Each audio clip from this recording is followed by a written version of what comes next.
Friends, welcome back to episode 8 of our spoken English series. ఈరోజు మనం ఒక చిన్న ఇంగ్లీష్ వర్డ్ గెట్ అనే పదంతో సెంటెన్సెస్ ఎలా క్రియేట్ చేయాలో చూద్దాం.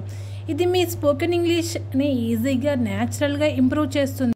గెట్ అంటే receive, become, bring, understand, arrive అనే ఎక్సెట్రా మీనింగ్స్ వస్తాయి. Use depending on context. ఈ వీడియోలో ఎగ్జాంపుల్స్తో క్లియర్గా అర్థం చేసుకుందాం. మీరైతే వీడియో స్కిప్ చేయకుండా చివరి వరకు చూడడానికి ట్రై చేయండి. Okay, let's begin. First one, నేను నిన్ను అర్థం చేసుకోలేకపోయాను అంటే దాన్ని ఇంగ్లీష్లో ఎలా అంటే ఐ డిడెంట్ గెట్ యూ అంటే ఐ డిడెంట్ అంటే నేను అర్థం చేసుకోలేకపోయాను. నెక్స్ట్ వన్, నాకు ఒక గ్లాస్ నీళ్లు తెస్తావా? దాన్ని ఇంగ్లీష్లో చూద్దాం. Can you get me A glass of water అంటే ఇక్కడ గెట్ని ఎలా వాడాము? నాకు ఒక గ్లాస్ నీళ్లు తెస్తావా అనే పదంలో యూజ్ చేసాం. Can you get me A glass of water? Next one, నేను కొత్త ఫోన్ కొనుక్కున్నాను అంటే ఇక్కడ I got a new phone అంటే ఇక్కడ కొనుక్కున్నాను అనే ఇక్కడ గాట్ అనే పదాన్ని యూజ్ చేసాం. I got a new phone, నేను కొత్త ఫోన్ కొనుక్కున్నాను.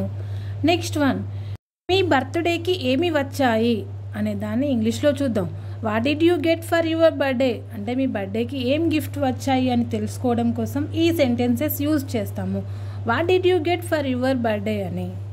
నెక్స్ట్ వన్, ఆవేశపడకు లేదా నిరుత్సాహపడకు అనే వర్డ్కి ఇంగ్లీష్లో చూద్దాం. డోంట్ గెట్ అప్సెట్ అంటే అప్సెట్ అంటే నిరుత్సాహపడకు. Don't get upset.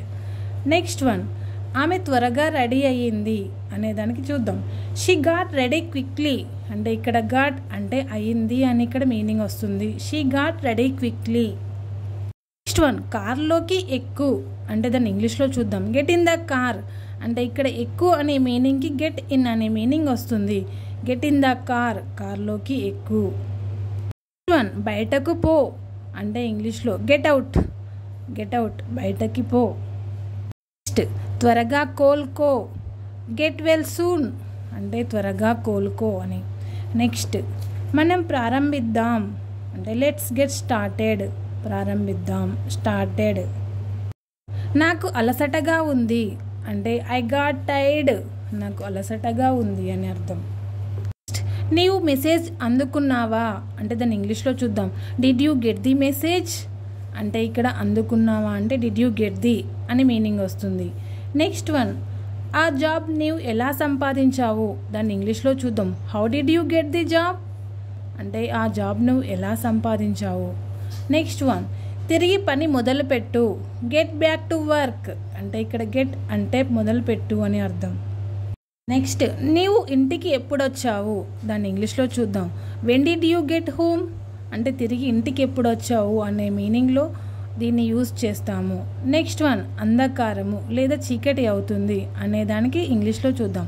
It's getting dark అంటే చీకటి. డార్క్ అంటే చీకటి. ఇట్స్ గెట్టింగ్ అవుతుంది. ఇట్స్ గెట్టింగ్ డార్క్, చీకటి అవుతుంది. నెక్స్ట్ వన్, ట్రాఫిక్లో ఇరుక్కున్నాను అంటే ఇంగ్లీష్లో చూద్దాం. I got struck in traffic అంటే ఇక్కడ ట్రాఫిక్ అంటే ట్రాఫిక్లో, ఇరుక్కున్నాను అంటే ఐ గాట్ స్ట్రక్ ఇన్ అనే పదానికి యూజ్ చేస్తాము. I got struck in traffic అంటే ట్రాఫిక్లో ఇరుక్కున్నాను. నెక్స్ట్ వన్, బ్యాగ్ తీసుకురావాలి అనే పదానికి ఇంగ్లీష్లో చూద్దాం. Let me get my bag అంటే ఇక్కడ గెట్ అనే దానికి ఇంకా తీసుకురావాలి అనే పదానికి యూజ్ చేసాము. మీ గెట్ మై బ్యాగ్ అంటే నా బ్యాగు తీసుకురావాలి. నెక్స్ట్ వన్, నీవు దీన్ని అలవాటు పడతావు అంటే you will get used to it. అలవాటు పడతావు అనేదానికి యూజ్డ్ టు ఇట్.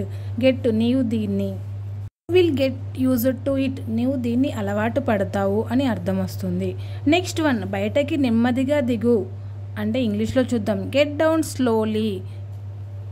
సెంటెన్స్లో బయటకి దిగు అనే వర్డ్గా గెట్ డౌన్ అని యూజ్ చేస్తాము. గెట్ డౌన్ స్లోలీ, బయటకి నెమ్మదిగా దిగు అని. నెక్స్ట్ వన్, కొంత విశ్రాంతి తీసుకో. ఇది ఇంగ్లీష్లో చూద్దాం. Get some rest. సెంటెన్స్లో కొంత విశ్రాంతి అంటే సమ్ రెస్ట్, తీసుకో. గెట్ సమ్ రెస్ట్, కొంత విశ్రాంతి తీసుకో అని అర్థం. నెక్స్ట్ వన్, ఆలస్యంగా లేవకుండా తొందరగా లేవు అంటే గెటప్ ఎర్లీ అని అర్థం. నెక్స్ట్ వన్ చూద్దాం. ప్రాక్టీస్ చేస్తే నువ్వు మెరుగవుతావు దాన్ని ఇంగ్లీష్లో చూద్దాం. You will get better with practice అంటే ప్రాక్టీస్ ఈజ్ మేక్స్ పర్ఫెక్ట్ అని అర్థం ఈ సెంటెన్స్లో. ఈ వీడియోలో చూసాం కదా, ఒక సింగిల్ వర్డ్తో ఎన్ని సెంటెన్సెస్ చేయొచ్చో. గెట్ అనే ఒక చిన్న పదంలో ఎంతో మీనింగ్ ఉంటుంది. ఇలాంటి యూస్ఫుల్ ఎపిసోడ్స్ కోసం మన ఛానల్ సబ్స్క్రైబ్ చేసుకోవడం మాత్రం మర్చిపోవద్దు. నెక్స్ట్ వీడియోలో వేరే వర్డ్తో ఎగ్జాంపుల్స్తో చూద్దాం. కామెంట్లో చెప్పండి మీకు నచ్చిన వర్డ్, దాని ఎగ్జాంపుల్స్ చూద్దాం. ఈ సెంటెన్సెస్ని డైలీ యూజ్లో వాడండి. ఇంగ్లీష్ ఫ్లూయెన్సీ మీకు ఆటోమేటిక్గా వచ్చేస్తుంది.